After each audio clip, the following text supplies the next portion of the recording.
Queria convidá-los então ao texto sagrado do Apocalipse. Apocalipse, capítulo de número 20. O Apocalipse já é complicado e eu resolvi pregar o capítulo mais complicado do livro. Então vocês tenham misericórdia, estejam em oração. As crianças me perdoem, eu acho que vocês não vão entender muita coisa. Mas a fé vem pelo ouvir, e ouvir a palavra de Deus.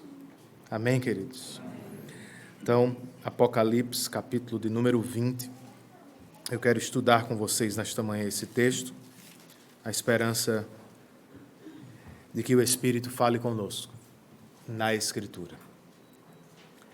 Em 30 de outubro de 1938, uma rádio americana lançou uma novela que tinha por título A Guerra dos Mundos.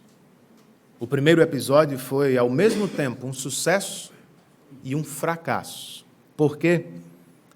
Porque os atores, interpretando jornalistas, deram a bombástica notícia de que os Estados Unidos haviam sido invadidos por marcianos.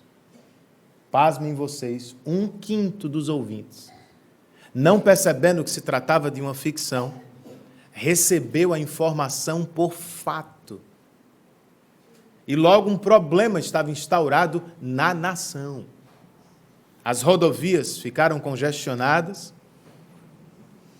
canal de comunicação bloqueado, e centenas de pessoas foram parar no hospital naquele dia apresentando sintomas de histeria. Anos mais tarde, quando um jornalista estava analisando o acontecimento, ele concluiu que a novela tocou em um ponto nervoso dos americanos. Eles estavam saindo daquela recessão de 30 e estavam sentindo o cheiro iminente da guerra de 40 na Europa.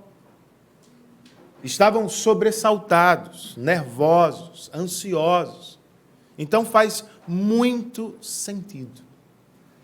E é aqui que eu encontro um ponto de conexão com o nosso próprio tempo. Estamos, eu acho que eu posso dizer assim, né? Estamos atravessando a pandemia. Há rumores de guerra do outro lado do mundo. E acabamos de vivenciar uma eleição que dividiu o nosso país como nenhuma outra nas últimas décadas. Então, se você ficou ansioso, um tanto quanto apreensivo, é apenas normal. Não é coisa do outro mundo. Assistir o noticiário por minutos vai gerar alguma ansiedade no seu coração. Pois os profetas do caos não se cansam, gente. Estão sempre de pé e trabalhando para produzir notícias que vão nos encher de medo com o que pode acontecer amanhã. Para nossa alegria, o último livro da Bíblia é o oposto disso. João não é um profeta do caos, é um profeta da paz. E por isso ele nos oferece, no capítulo 20 de Apocalipse, o que ficou conhecido como milênio.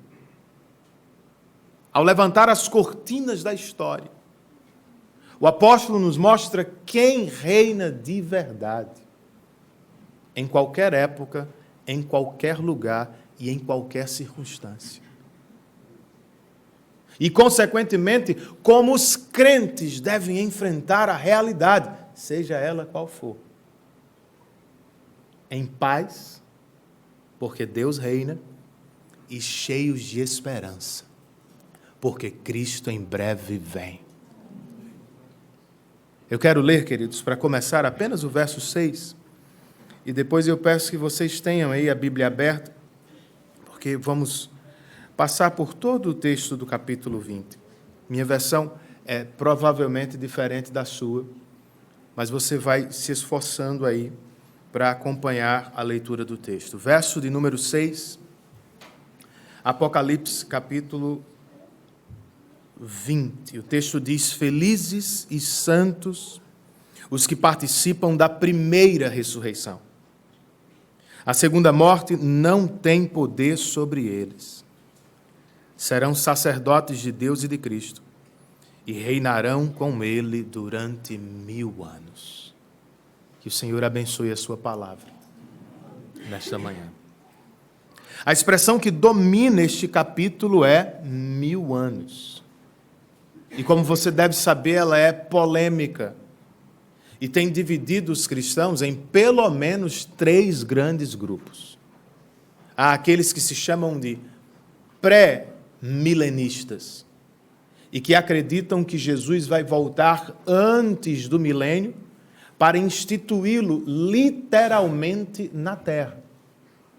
Há outros que se apresentam como pós-milenistas, o que significa que acreditam que Jesus vai voltar depois do milênio, uma vez que o Evangelho tiver alcançado todos os rincões deste mundo e a igreja estiver em seu auge máximo.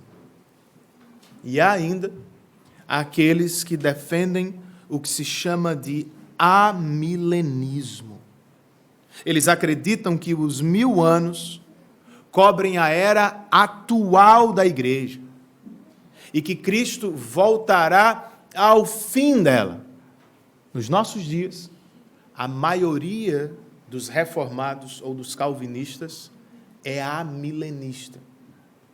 Entre outras coisas, porque se entende que a mensagem de Deus no livro do Apocalipse nos é apresentada por meio de símbolos, personagens, lugares, acontecimentos, números, são símbolos que retratam a realidade que a igreja enfrenta entre as duas manifestações de Cristo.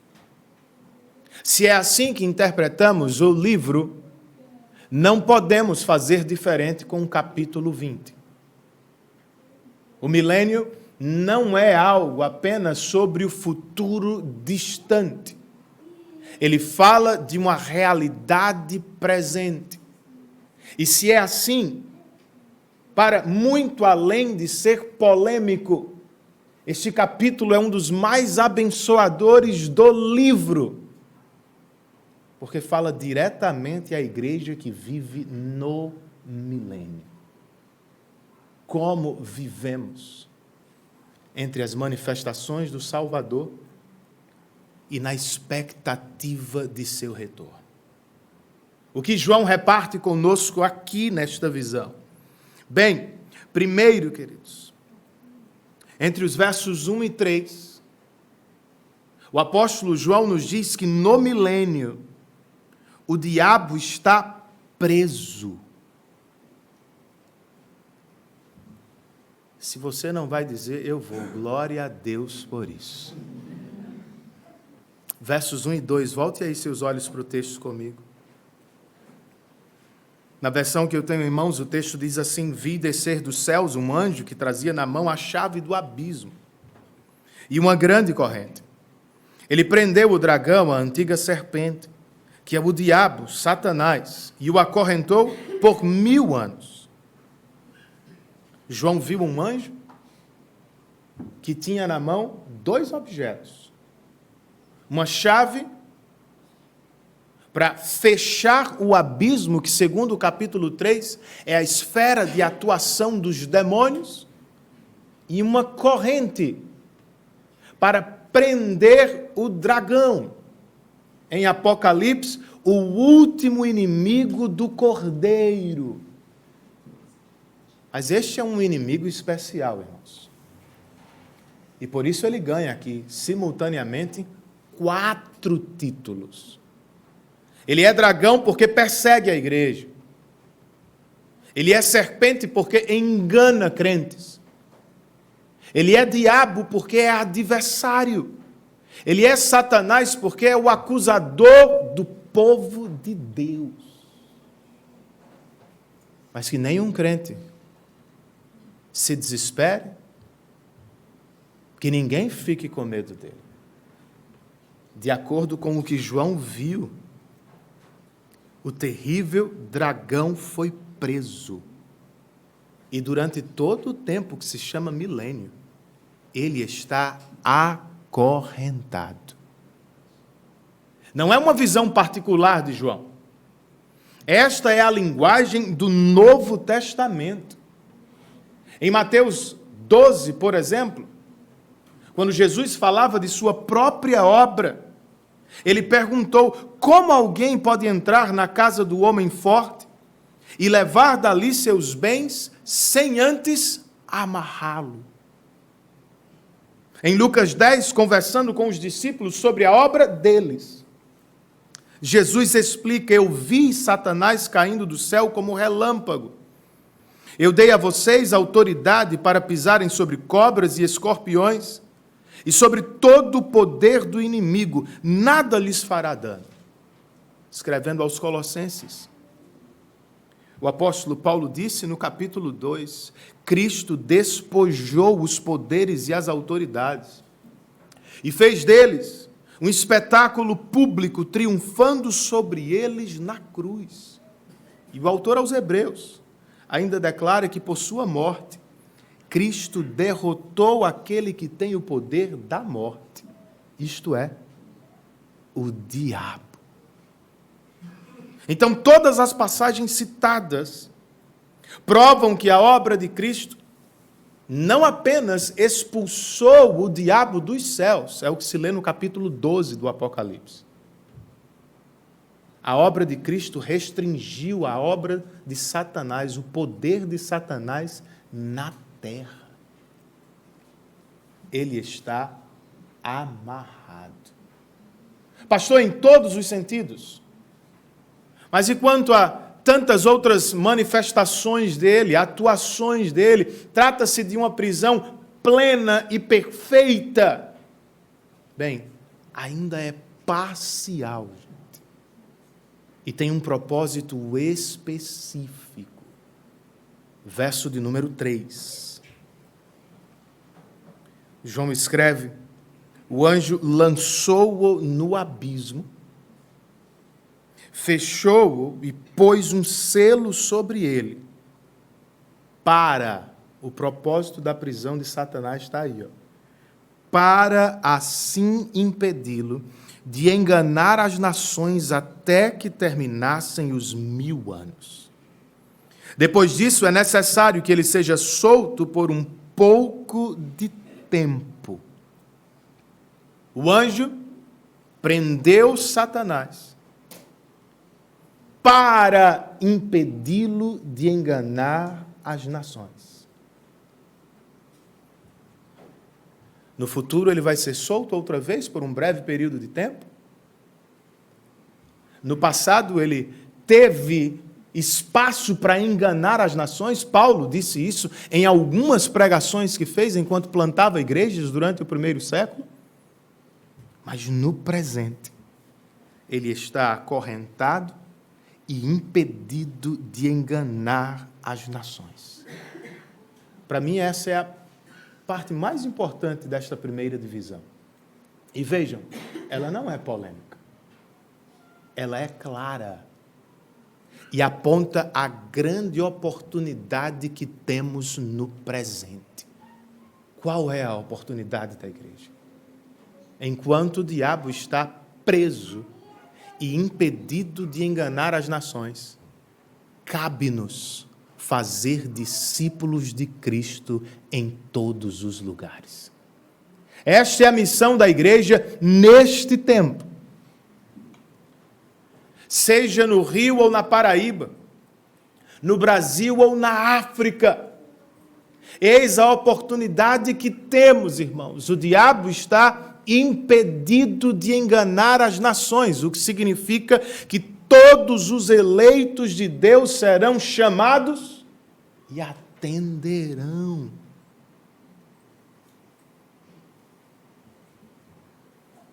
Porque, como disse Jesus a Pedro, as portas do inferno não poderão vencer a igreja.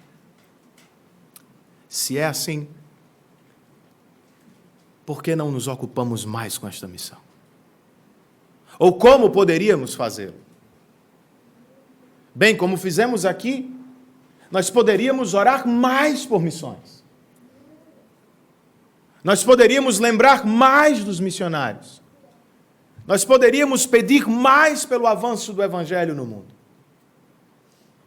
O pastor John Piper escreve: Deus nos deu a oração como um radiotransmissor no campo de batalha. Não é uma ferramenta doméstica.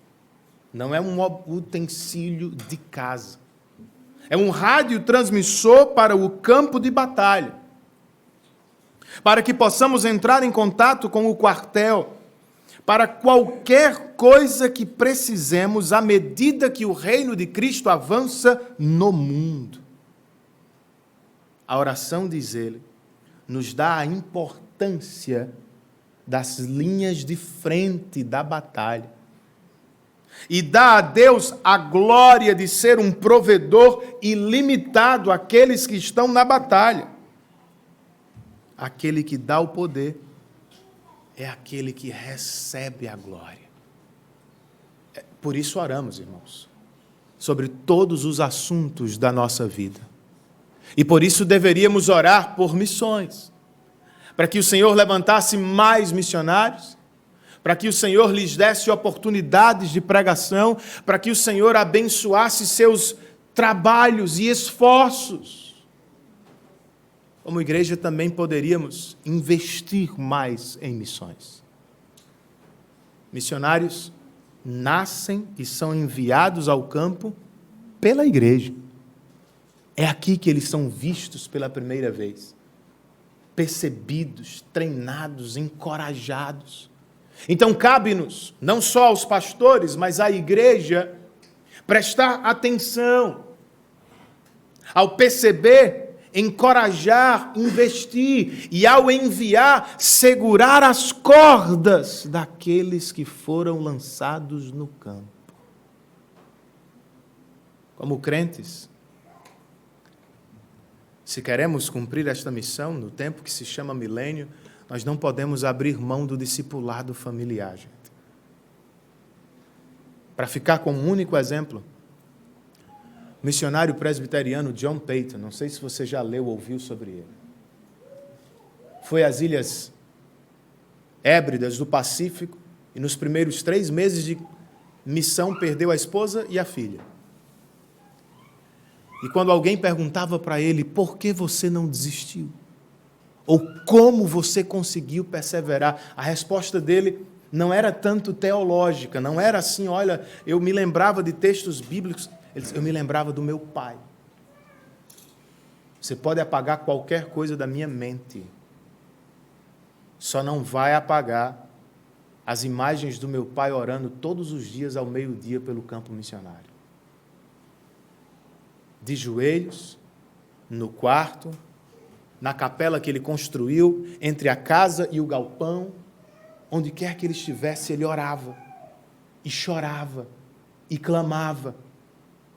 E eu cresci dizendo ao Senhor, se meu pai caminha com Deus, eu também posso caminhar.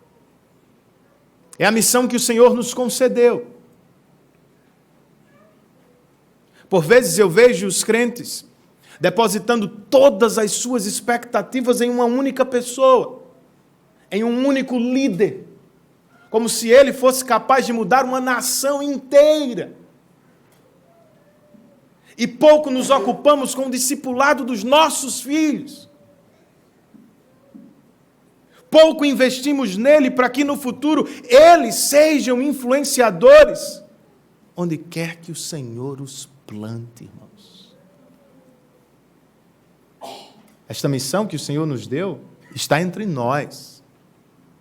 Nós temos por missão fazer discípulos. E fazer discípulo é levar alguém a conhecer e crescer em Cristo.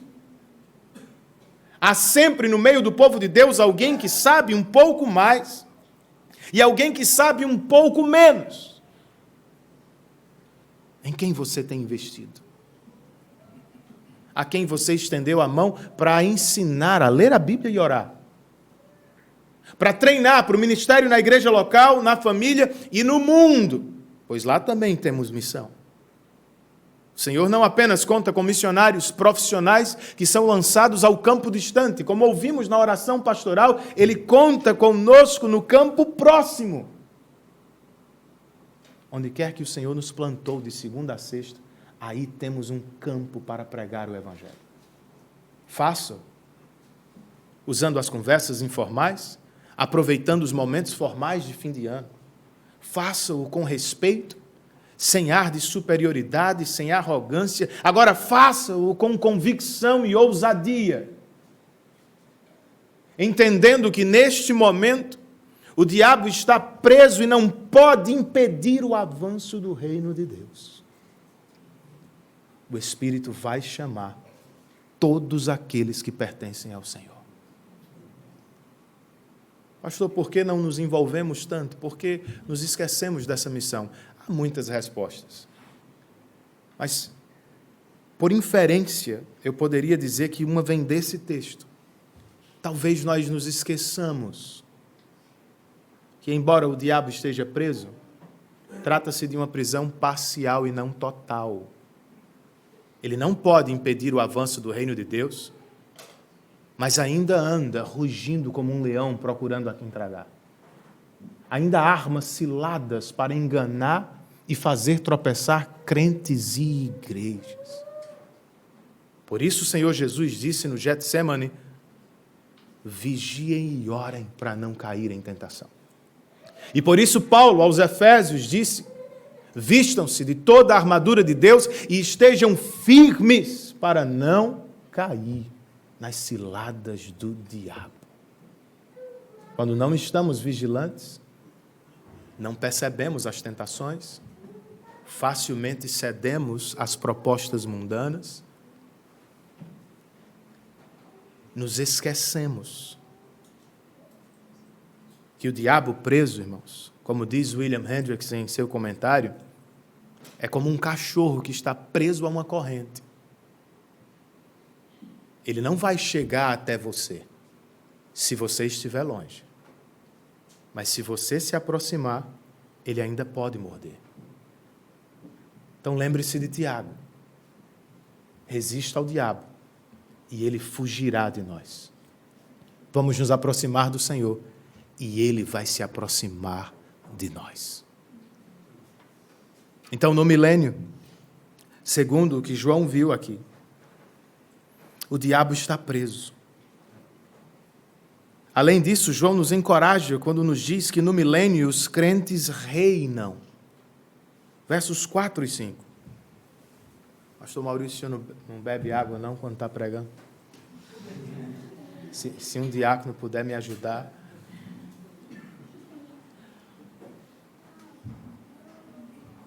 Versos 4 e 5, gente. João escreve: eu vi tronos em que se assentaram aqueles a quem havia sido dada autoridade para julgar. Vi as almas dos que foram decapitados por causa do testemunho de Jesus e da palavra. Eles não tinham adorado a besta nem a sua imagem e não tinham recebido a sua marca na testa nem nas mãos. Eles ressuscitaram e reinaram com Cristo durante 1000 anos. O restante dos mortos não voltou a viver até se completarem os 1000 anos. Esta é a primeira ressurreição. Você leu aí. Durante o milênio, os crentes reinam. Mas a pergunta é: onde os crentes reinam?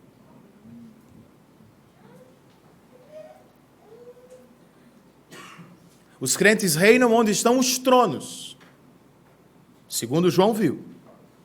E no Apocalipse, os tronos estão sempre no céu, o de Cristo e o dos santos.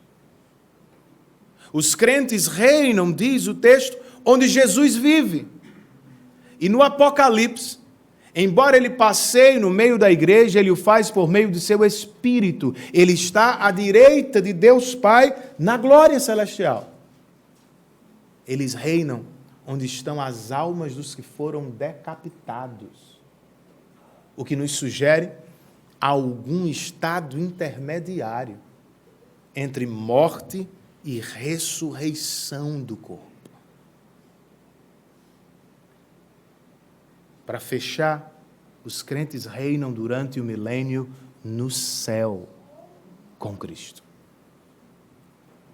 Quem são eles, gente? Segundo João, são as almas dos que foram decapitados por causa do testemunho de Jesus. E são aqueles que não adoraram a besta nem receberam a sua marca. Obrigado, Charles. Desde cedo me servindo. Muito obrigado. Deus te pague. Ele foi me pegar no aeroporto, irmãos.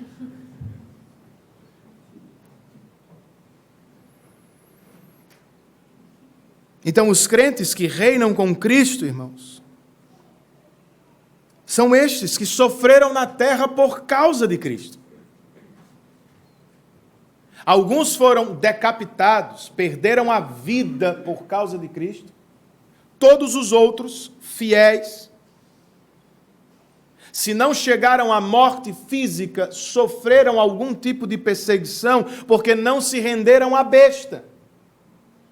Não receberam sobre a testa ou sobre a mão a sua marca, o que significa que não se dobraram perante os seus valores, não seguiram os seus costumes, não abraçaram os seus princípios. Todos estes,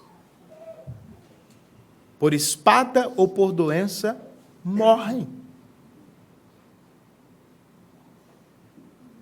E na primeira ressurreição, o que significa a ressurreição da alma, imediatamente eles vão à glória de Deus, onde começam a reinar com Cristo.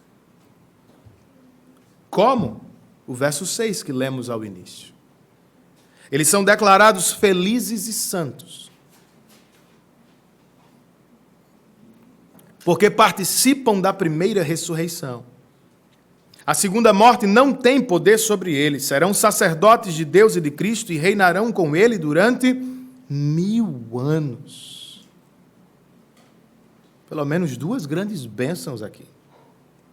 Eles são felizes porque participam da primeira ressurreição.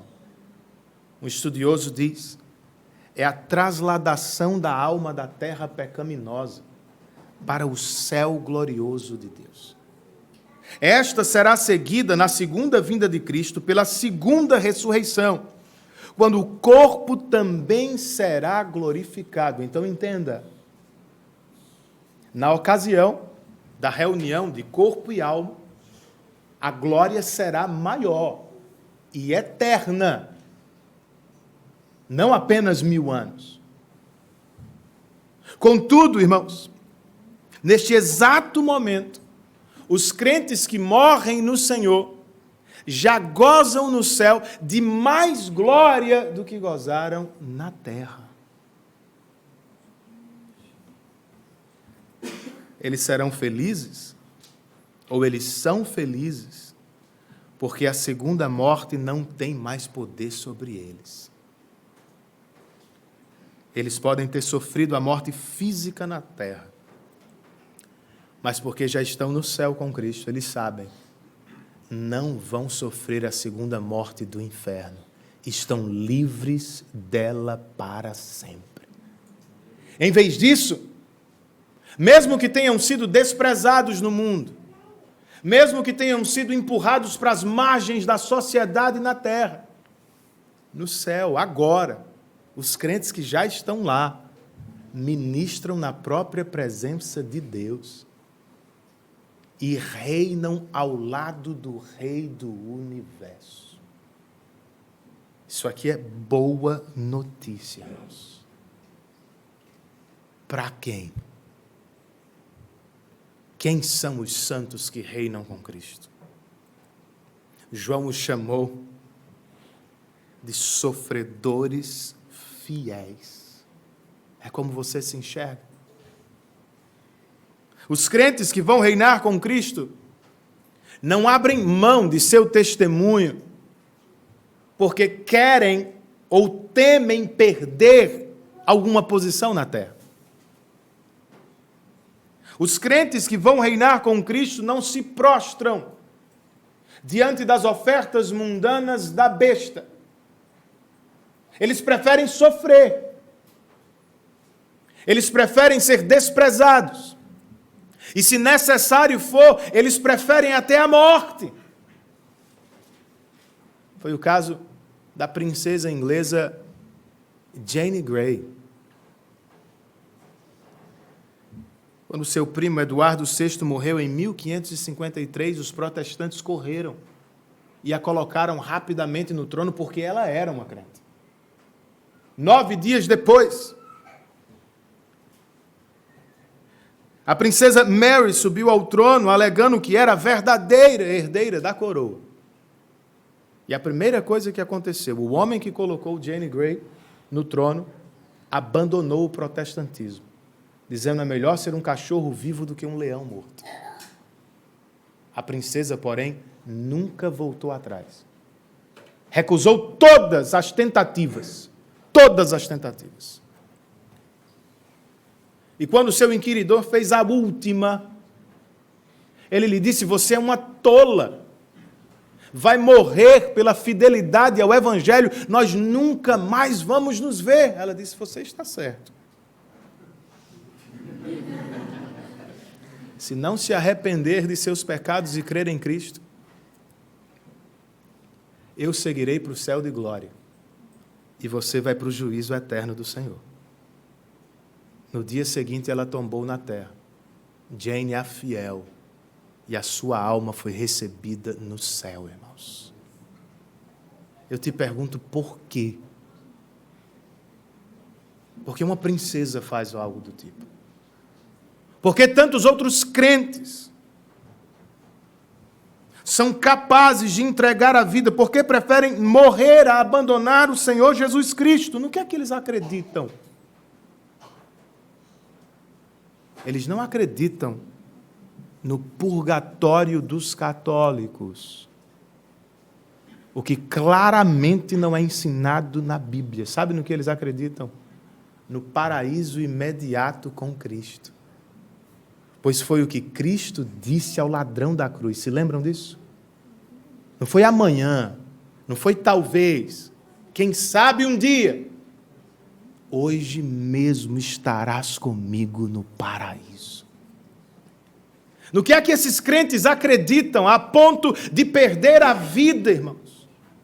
Não é no sono da alma dos adventistas. Eles creem na certeza do apóstolo Paulo. Viver é Cristo, morrer é lucro. Por quê? Porque morrer significa partir. E estar com Cristo, diz Paulo aos Filipenses, estar com Cristo é incomparavelmente melhor. Esse é o estado intermediário, irmãos. Pregado por João, por Paulo e por Jesus.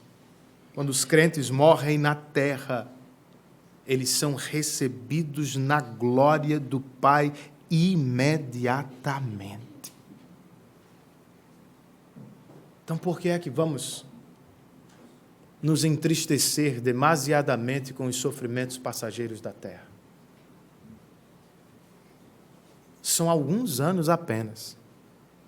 Em breve, reinaremos com Cristo para sempre. E ao final do milênio, pastor, o que é que acontece? Ao fim do milênio, versos 7 a 10, João nos diz que o diabo será condenado definitivamente.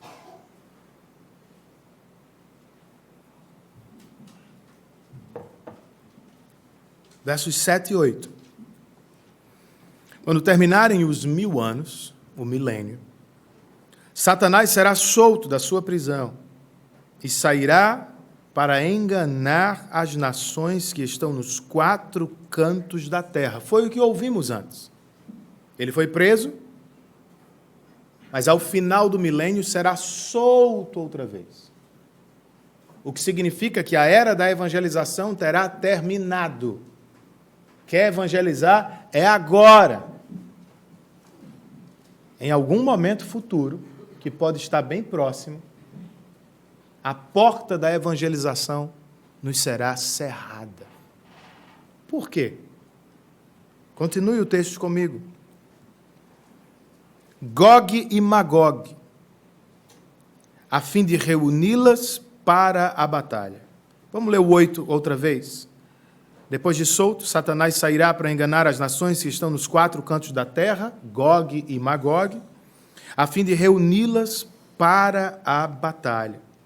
As nações marcharão por toda a superfície da terra e cercarão o acampamento dos santos, a cidade amada. Mas um fogo desceu do céu e as devorou. Então vejam, o tempo da pregação vai dar lugar a um tempo de severa perseguição. Outra vez nós estamos no que em outro capítulo João chamou de Armagedon, a última grande batalha contra o Cordeiro e o povo do Cordeiro. Será ridícula do ponto de vista numérico.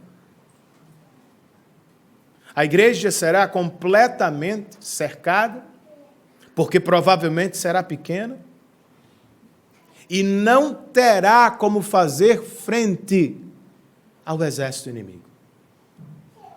Porque todos se voltarão contra ela. Será terrível, queridos. E como tantas vezes aconteceu ao povo de Deus no Antigo Testamento, a nossa única saída será olhar para cima, pois é de lá que sempre vem o nosso socorro.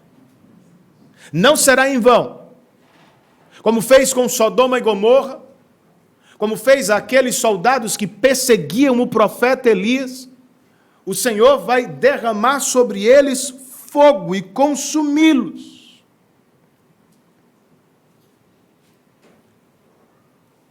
E aí que você preste atenção a este detalhe. Essa batalha é contada inúmeras vezes ao longo do Apocalipse. Mas, de verdade, não há batalha aqui. Deus não mede forças com o diabo. Ele o prendeu mais cedo. Agora o soltou por um tempo determinado. E ao fim desta sessão, ele vai lançá-lo no inferno. Verso 10. O diabo que as enganava foi lançado no lago de fogo que arde com enxofre, onde já haviam sido lançados a besta e o falso profeta. E eles serão atormentados dia e noite, para todo sempre. Não tem extinção aqui, gente. Eles serão atormentados dia e noite, e para todo sempre. É um juízo terrível para inimigos terríveis. E como tem que ser, isto aqui é também boa notícia para os crentes. Por quê? Em que sentido?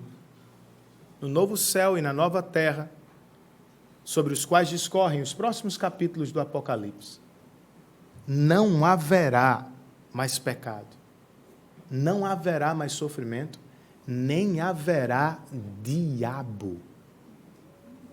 Nós estaremos livres para sempre. O monstro de 3 cabeças, como chamavam os puritanos, o mundo, a carne e o diabo, nunca mais nos perturbará no novo céu e na nova terra. É muita bênção. Mas não é a realidade agora. Então, como é que a gente suporta isso? Como é que você enfrenta este monstro de 3 cabeças? Lembre-se que nós somos peregrinos neste mundo. É o que João nos comunica quando menciona o acampamento dos santos, provavelmente tendo em mente a peregrinação do povo de Deus no deserto. Mas é assim também que Pedro nos chama em sua primeira carta. Peregrinos, dispersos, estrangeiros, forasteiros, é o que somos. Então, quando estiver sendo tentado a se entristecer mais do que deveria, com os sofrimentos da terra, lembre-se, você é peregrino, está a caminho de casa. E quando estiver tentado a adorar esta terra e esta vida mais do que você deveria gostar dela, lembre-se, não pode ser melhor do que aquilo que Deus tem reservado para os seus na glória celestial. Até lá, lembre-se também, enquanto somos peregrinos, o Senhor caminha conosco. No Antigo Testamento, Ele armava sua tenda no meio das tendas do povo de Deus. E Jesus nos prometeu, antes de ascender aos céus, eu estarei com vocês até o fim. Enquanto luta contra este monstro de 3 cabeças, lembre-se, você também é amado. É assim que João nos chama aqui, cidade amada. O salmista diz que o Senhor cuida de nós como a menina de seus olhos. E a Saulo de Tarso, que perseguia a igreja, o próprio Jesus perguntou, por que me persegues? Veja, a identificação do Salvador com o seu povo. No Apocalipse, Jesus trata a Babilônia, que representa o mundo, como uma prostituta que vai ser condenada ao inferno, irmãos. Mas ele trata a igreja como uma noiva, que será resgatada na pior hora e levada para a sua casa celestial. Eu e vocês somos amados por Deus. Na hora mais difícil. Quando parecer não mais ter saída, Ele vai surgir sobre as nuvens para buscar a sua igreja. Até lá, lembre-se ainda, enquanto você enfrenta este monstro de 3 cabeças, nós somos embaixadores do Rei na terra. Não é assim que o apóstolo nos chama, escrevendo aos Coríntios? E por que isso é importante? Porque ao fim do milênio, o diabo é solto para fazer o quê? Enganar as nações outra vez. Esse é o maior problema do mundo, gente. Não é a pobreza, não é a educação, nem é o governo. O maior problema do mundo é o engano do diabo e a rebeldia dos enganados. Por isso, como sempre foi, nós teremos que viver este tempo até o fim como baluartes da verdade, como embaixadores do Rei. Não podemos ceder às pressões culturais daquelas pessoas que nos cercam e nos pedem, suavizem a mensagem do Evangelho. Não podemos. Façam concessões se quiserem crescer. Não podemos. Retirem de seu conteúdo algumas palavras que são ofensivas, pecado, inferno, condenação. Nós não podemos. E por causa disso seremos tratados por retrógrados, quadrados, dogmáticos, e por aí vai. Ainda assim, precisamos seguir pregando a verdade, na esperança de que alguns sejam salvos da mentira. Milhares trocaram a verdade de Deus pela mentira do diabo. Assumiram as próprias paixões e abandonaram o padrão da criação. Amam o que Deus odeia. Celebram o que Deus condena. Se não se arrependerem antes, não sofrerão apenas aqui com a consequência de seus pecados. Sofrerão como o diabo, dia e noite, para todo sempre no inferno. Alguém precisa falar a verdade. E só a igreja, nesses termos, pode fazê-lo. Que Deus nos encoraje, irmãos. Porque ao fim do milênio, e esta é a minha última divisão, Se você estava se perguntando se um dia eu terminaria, né? O juízo final chegará para todos os incrédulos. Verso 11. Depois vi um grande trono branco e aquele que nele estava assentado. A terra e o céu fugiram de sua presença e não se encontrou lugar para eles. Eis a realidade do juízo de Deus. O mundo pode rir dele e muitos pregadores podem ignorá-lo por medo ou desdém. Ao fim da história não vai fazer a mínima diferença. Segundo João viu, ele será estabelecido. O Apocalipse termina como começou, com um trono. E com o mesmo ser majestoso assentado sobre ele, o Deus Todo-Poderoso. O que é diferente aqui é que ao início toda a criação se reúne para adorá-lo, e aqui ao final de João a criação parece desaparecer dele no juízo. O que sugere o seguinte: ninguém vai conseguir se esconder.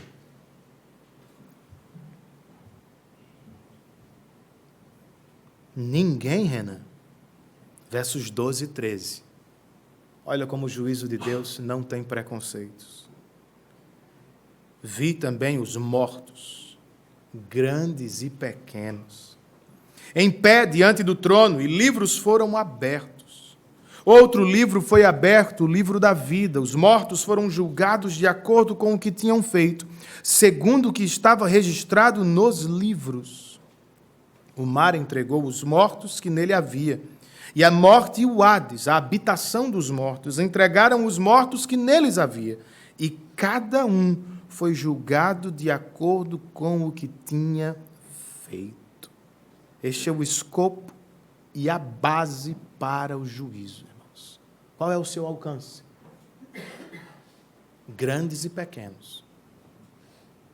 Mortos de todos os lugares, do mar, da terra, do Hades, todo mundo vai comparecer. E com que base serão eles julgados? Livros foram abertos, registrando todos os seus feitos durante a vida. Qual será a punição? Versos 14 e 15. Então a morte e o Hades foram lançados no lago de fogo. O lago de fogo é a segunda morte. Lembra da primeira? Segunda morte.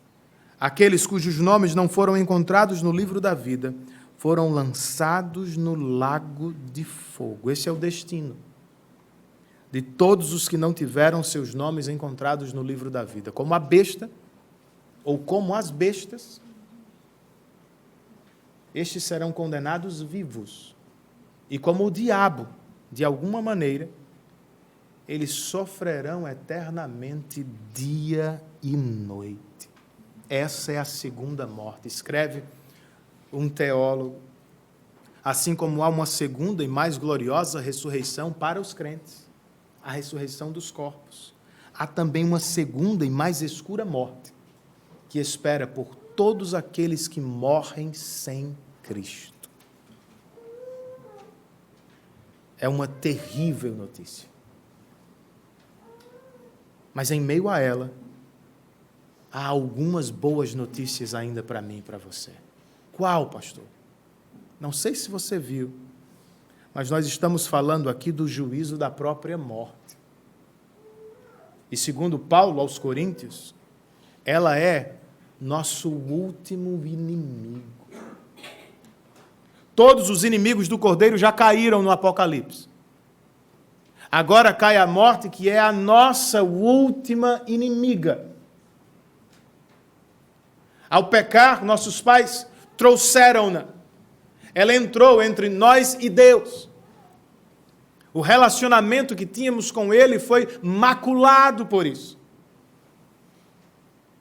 Agora, ao final do Apocalipse, na preparação para o novo céu e nova terra, João diz: não se preocupem. Não apenas os inimigos do Cordeiro não estarão lá, a morte não vai mais impedi-los. Vocês estarão vivos com Deus para sempre. É muita coisa, gente. Outra boa notícia que temos aqui está no livro da vida. Por quê? Porque nossos nomes estão escritos nele. Não apenas não seremos lançados no lago de fogo, nós não vamos mais ser envergonhados diante do tribunal do juízo de Deus. Você sabia disso? O autor aos Hebreus diz assim: porque eu lhes perdoarei a maldade e não me lembrarei mais dos seus pecados. E Jesus disse: quando o Filho do Homem vier em sua glória, ele se assentará em seu trono e todas as nações serão reunidas diante dele. Ele separará umas das outras, como o pastor separa as ovelhas dos bodes.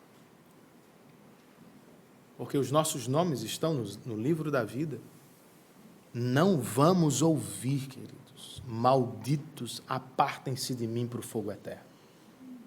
Nós ouviremos: benditos de meu Pai, recebam o reino que lhes foi preparado antes da fundação do mundo.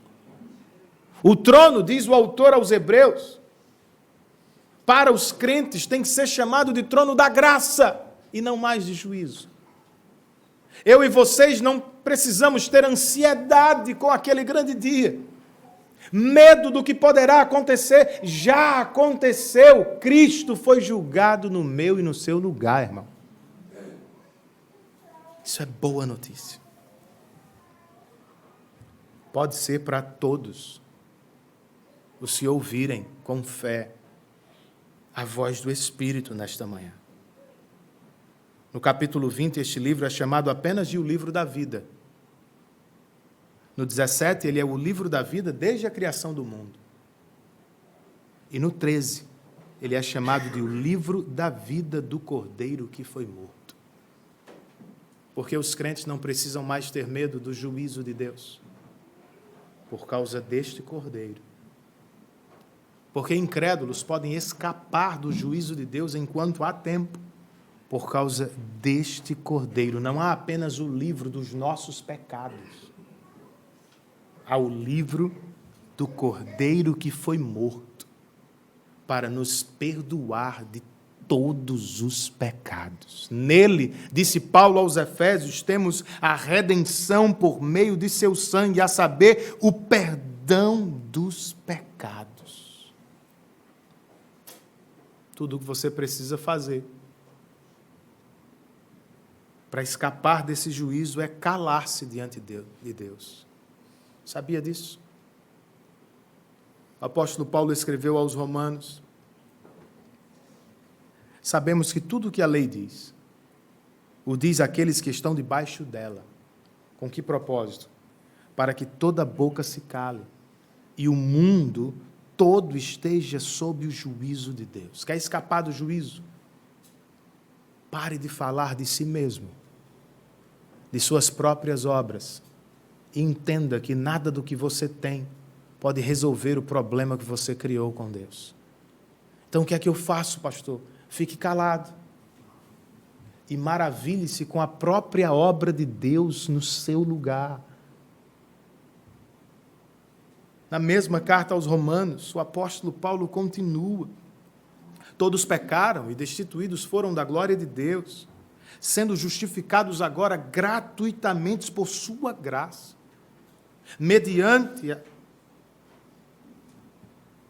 por meio da redenção que há em Cristo Jesus. Deus o ofereceu como sacrifício e propiciação mediante a fé.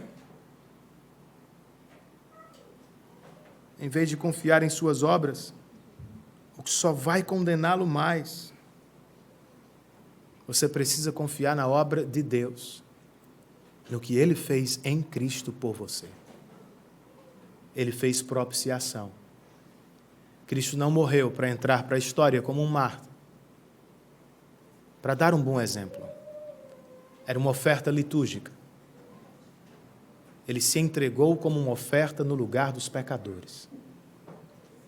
sua vida perfeita, reto cumprimento da lei de Deus, cumpriu tudo o que Deus exigia, no lugar de quem não podia fazê-lo. E por graça e mediante a sua morte, ele nos transferiu redenção, graça e perdão. Louvemos a Deus por isso. Creia nele e escape do juízo eterno. Creia nele e você terá a chave para lidar com as ansiedades deste tempo tão louco em que vivemos.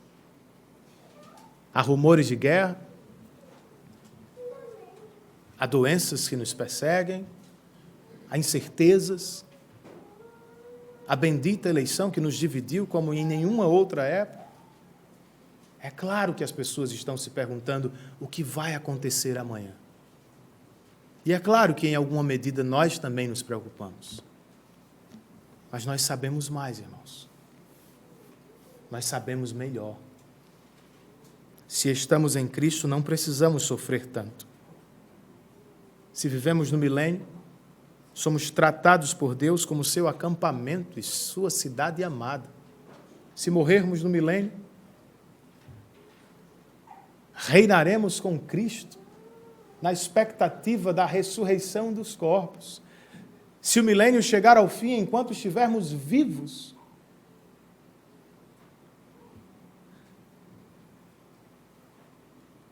por causa de Cristo teremos escapado da pior notícia do mundo. Não é um governo, não é uma doença, não é uma guerra. É o juízo vindouro e perfeito de Deus. Se estamos em Cristo, já não há mais condenação eterna sobre nós. Isso é o que mais importa. Que Deus os abençoe em Cristo Jesus.